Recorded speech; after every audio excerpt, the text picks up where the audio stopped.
So it is found in the ureter, calyxes, minor calyx, and the major calyx, the structures present inside the kidney. Next, the urinary bladder and the urethra, the kidney. Okay, yeah, it is the urogenital system, the major part. So next part of the for the epithelium is like presence or where to found the epithelial cells.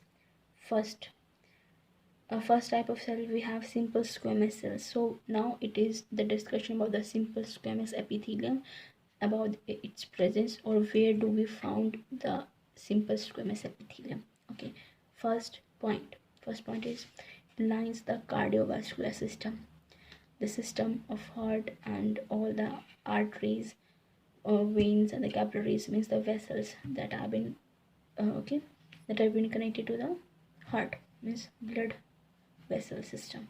Cardiovascular system is blood vessel system connected to the heart.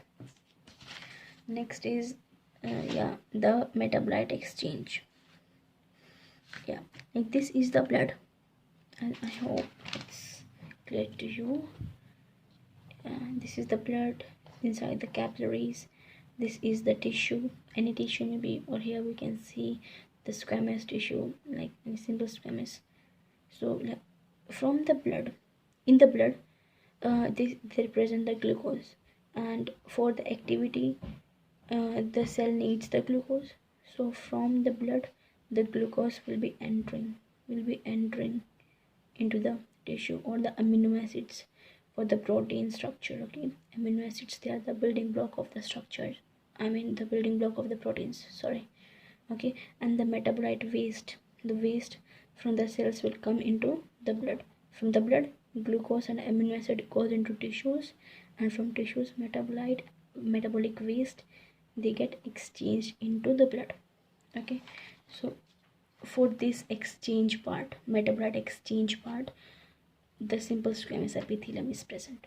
Okay, next point where it is been found, this point was for the cardiovascular system.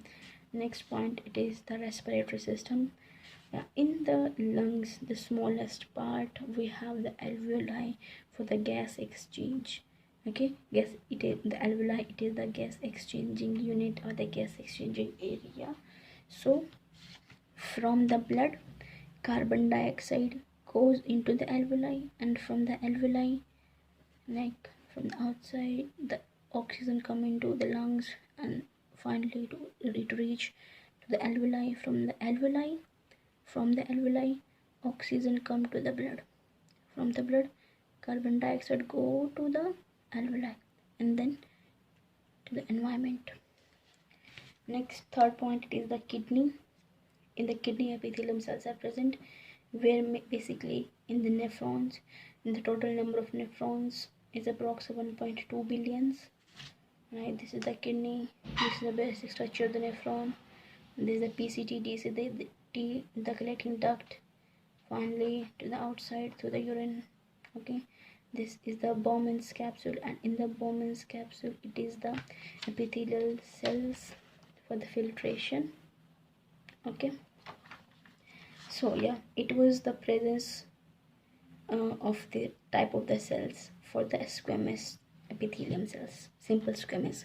Now it comes for the simple squamous, like the location where the simple cuboidal epithelium are present. Where does it found, where this type of epithelium is been found? Firstly, in the nephrons, in the filtration tubes, and the unit filtration tubes, which are the filtration tubes, like nephron, it is the basic part. It have three parts: the PCT, proximal convoluted tubule, the DCT, distal convoluted tubule, and finally the connecting tube. Okay, it is present in those tubes of the nephrons.